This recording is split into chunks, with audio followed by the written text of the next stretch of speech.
Hello all, Jaames Johnson, aka Sulfurblade, and I'm here with a politically charged video. The topic here is kind of anti-propaganda. So some of these videos don't have much to do with each other, but then some do. There is an underlying thought processy to these snippets I'm going to show you, and that is basically to get out of your thought bubble and think for yourself. Am I being fed propaganda? Do I really believe what I believe? Is this my belief, or is this the belief I have been, I don't know, ingrained to believe? So let's start with the crazy defunding of the police, shall we? Here we go. Let me state a few propositions that I think reflect common sense and with respect to which most Americans, other than the wokeristas, agree. Number one, most cops, many of whom happen to be black, do not get up every day and go to work hoping for the opportunity to hurt a person of color. Number two, cops are necessary. If you support defunding the police, you have tested positive for stupid.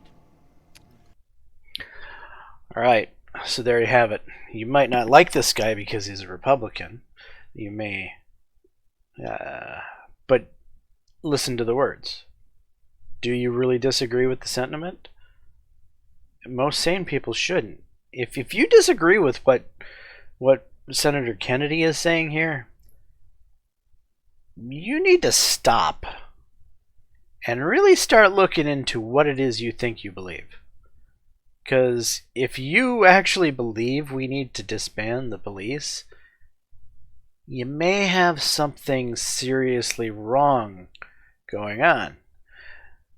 Granted, there might be a few people who actually have some logical reasons for their thought processes, and I would love to hear them. But if you don't, how do I put this? They need to be pretty, if you believe something this extreme, your thoughts, your thinking on how to make it better, you need to think about your thinking. Because 9 times out of 10, you could probably blow holes all over your thinking if you think about it. So think about your thinking. And I'm being serious here. Think about your thinking. Play the devil's advocate and really think about what you're thinking. All right, with that being said, let's move on to the next video, shall we?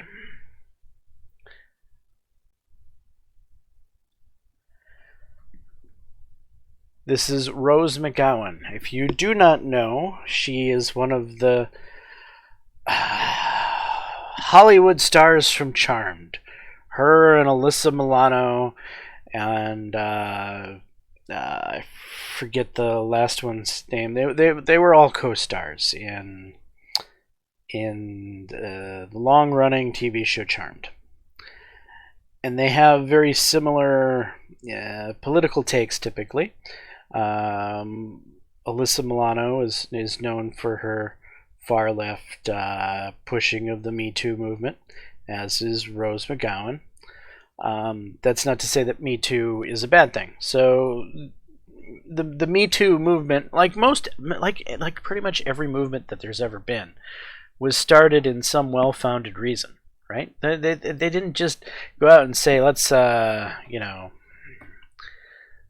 take over the world off of a really bad idea.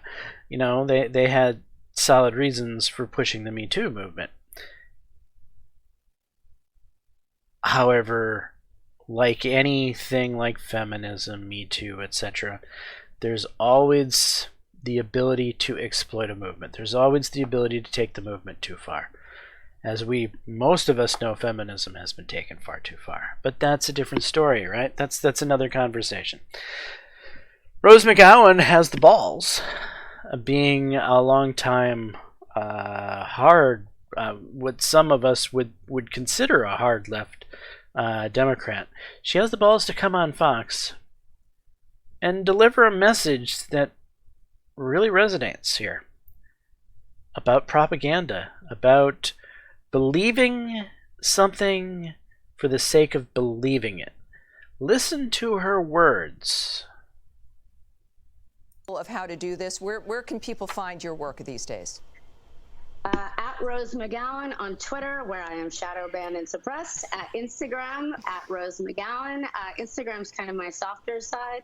Twitter, I go hard, but they suppress me, and so does Facebook and everybody else. It's just because I go up against the sacred cows. That's You're right. not supposed to go up against the New York Times. You're not supposed to go up against the propagandists. That's right. And I think if someone is evil, they're evil, and they should call them out, whether it's right or left or somewhere in the middle, because they are the ones keeping us apart. The propaganda machine, in conjunction with whatever party, is determined to have control over our freedom. Right. And they say America is the land of the free.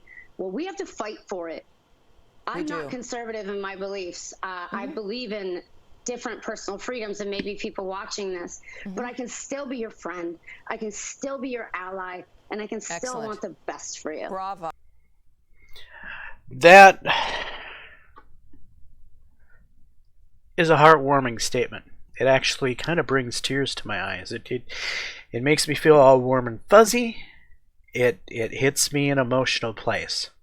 Because this is a person that generally I agree with don't agree with. Generally, I completely disagree with most ideological, political stance from her. But she hit the nose on the head there, and that is that we are Americans. And in America, for the majority of this country's existence, Americans have agreed to disagree. We've always been able to civilly have different views and still love each other at the end of the day. Because at the end of the day, we were all Americans. We were all patriots. We all stood for the flag. We all stood for freedom. That used to be the core tenet that every American believed in. Some of us still do. I applaud Rose McGowan for coming on Fox News, the quote-unquote enemy, to deliver this powerful message.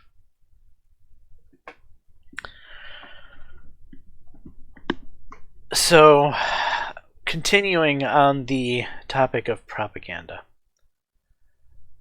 let's move into this clip here. It's not just stupid. What they actually allowed Ta-Nehisi Coates to do here is portray Red Skull, who's the villain, in the Captain America. And people say, why do you even bother talking about the culture? Because more people in America engage with the culture than engage in politics. Culture is important. Culture is upstream of politics. And when you start mainstreaming complete and utter nasty and slanderous bullcrap about not only the country, but about anybody who disagrees with you into discourse that is meant mainly for teenagers, you know what you get? A worse country. They're going to push too hard here. They really are. So Ta-Nehisi Coates put out this comic. The comic shows Red Skull recruiting people online. You know where this is going, don't you?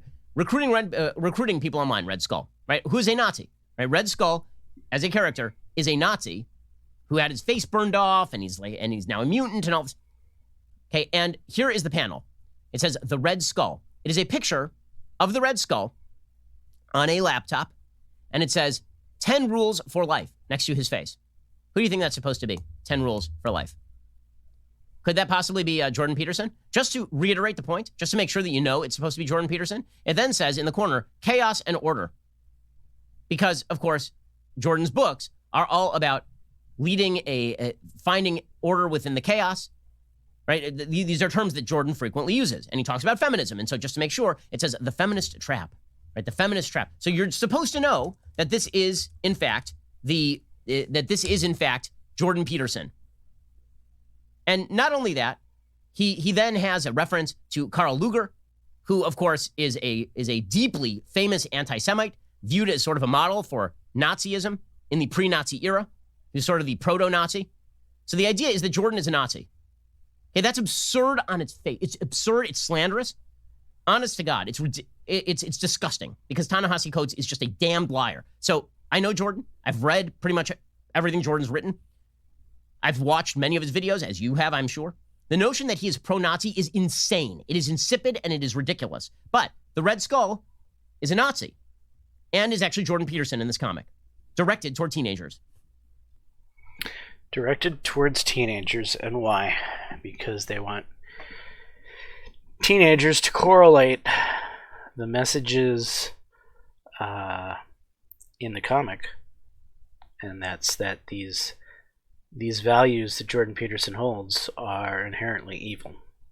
Why do they want to do that? It's propaganda. It's programming the mind to think one way when it sees some set of variables. Now I think it's probably a good time to actually inject some actual Jordan Peterson into the...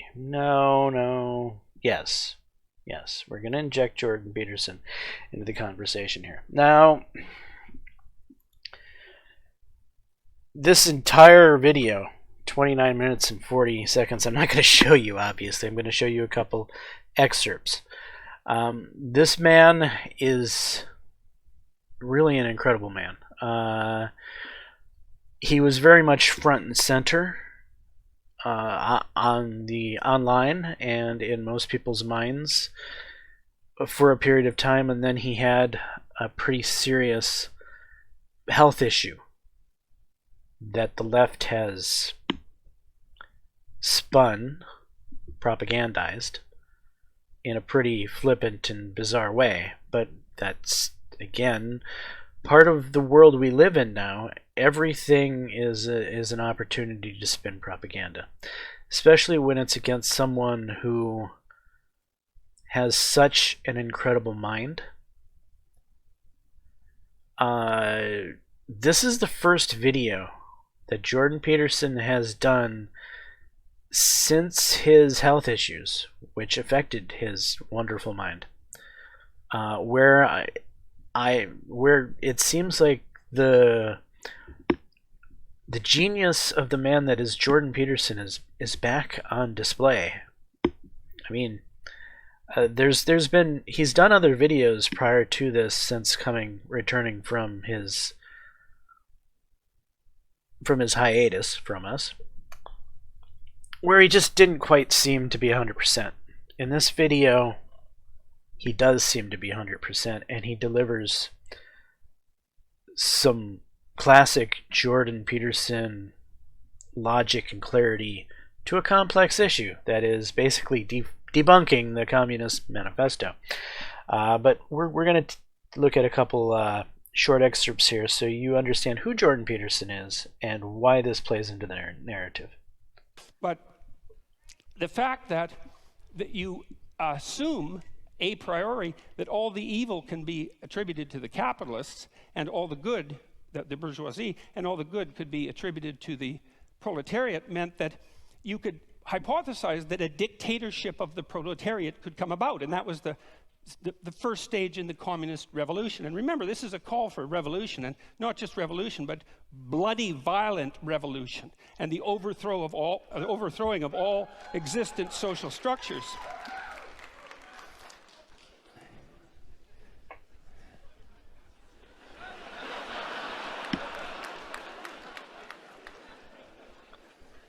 So understand right here, he's kind of looking at the audience that just cheered to the overthrowing of... Basically, the people that cheered right there kind of didn't cheer at an appropriate time in the speech. And he's kind of like, okay, what's wrong with you people? But he goes on.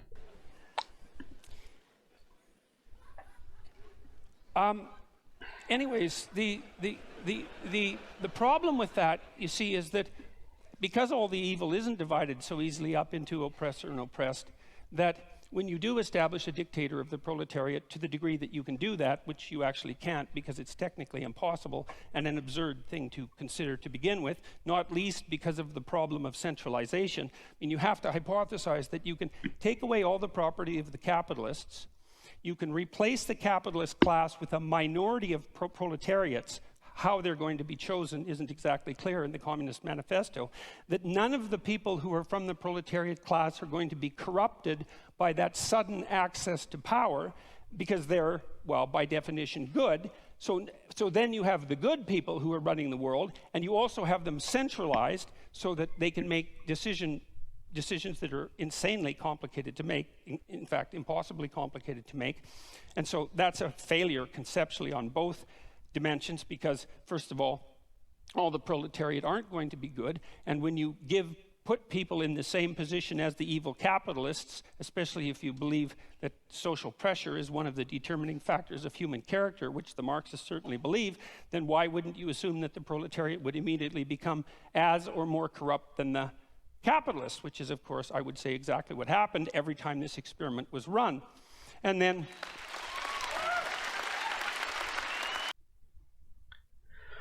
All right, so that's exactly what happened every time this experiment was run, and basically we're referring to actual countries that decided that communism was the path that they were going to take, and indeed, that is what happened. The quote-unquote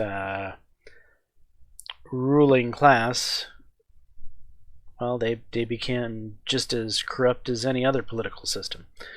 And because of how the political system is structured in communism, it's even worse because now you've created kind of like an oligarchy where it's very hard to get out of that type of oppression that you happily lumped upon yourself. So Jordan Peterson has a beautiful mind, and he clearly points out the fallacies and flaws with communism and Marxism in general. And that is not, that is, well, that debunks the cult, right? That debunks the Marxist narrative that so many individuals have attempted to indoctrinate our younger class to believe in. Now, depending on who you believe, depending on the conspiracy theory you may believe or not, why has our young generation developed these Marxist tendencies? Does it have something to do with China meddling?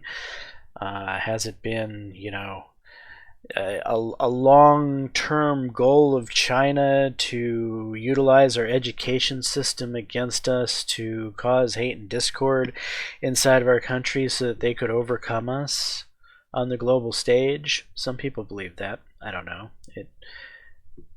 I think it's more coincidental, actually. I think there's just this fascination with a communist system.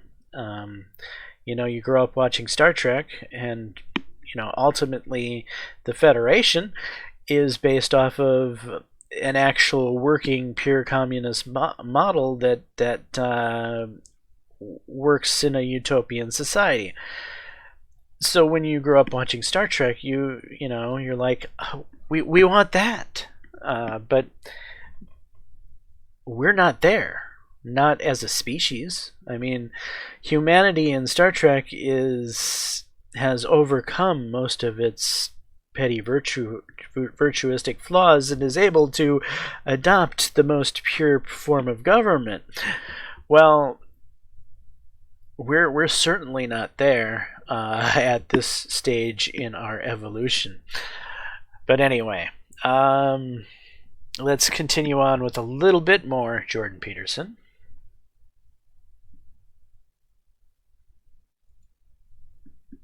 Nothing. Flat. And then all of a sudden, in the last 200 and 17 years, there's been this unbelievably upward movement of wealth. And it doesn't only characterize the tiny percentage of people at the top who, admittedly, do have most of the wealth. The question is, not only, though, what's the inequality? The question is, well, what's happening to the absolutely poor at the bottom? And the answer to that is, they're getting richer faster now than they ever have in the history of the world. And we're eradicating poverty in countries that have adopted moderate free market policies at a rate that's unparalleled. So here's an example. One of the UN millennial goals was to reduce the rate of absolute poverty in the world by 50% between 2000 and 2015. And they defined that as $1.90 a day. Pretty low, you know, but you have to start somewhere. We hit that at 2012, 3 years ahead of schedule. And you might be cynical about that and say, well, it's kind of an arbitrary number, but the curves are exactly the same at $3.80 a day and $7.60 a day. Not as many people have hit that, but the rate of increase towards that is the same. The bloody UN thinks that we'll be out of poverty defined by $1.90 a day by the year 2030. It's unparalleled. And so the rich may be getting richer, but the poor are getting richer too. And that's not the... Look, I'll leave it at... All right, so that is kind of like the simplified version of capitalism. You know, capitalism is not perfect. Capitalism has flaws. And a famous quote by Winston Churchill, he said something along the lines of, look,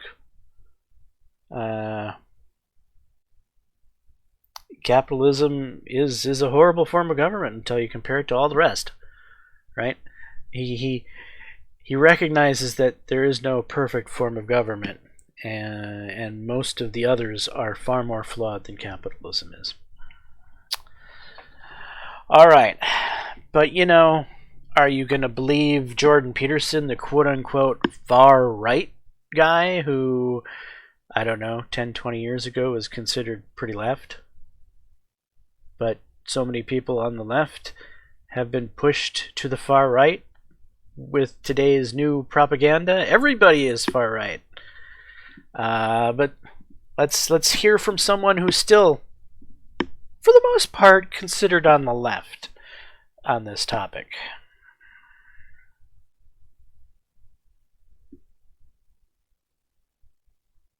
Day. You know the reason why advertisers in this country love the 18 to 34 demographic? Because it's the most gullible. Yeah. A third of people under 35 say they're in favor of abolishing the police, not defunding, but doing away with a police force altogether, which is less of a policy position and more of a leg tattoo. 36% of millennials think it might be a good idea to try communism. But much of the world did try it. I know millennials think that doesn't count because they weren't alive when it happened. But it did happen. And there are people around who remember it. Pining for communism is like pining for Betamax or MySpace. So when you say, you're old, you don't get it, get what? Abolish the police and the border patrol and capitalism and cancel Lincoln? No, I get it. The problem isn't that I don't get what you're saying or that I'm old. The problem is that your ideas are stupid. And there you have it. Your ideas are stupid. So, why do you have those ideas? Is it a long line of propaganda that's been fed to you in the younger generation?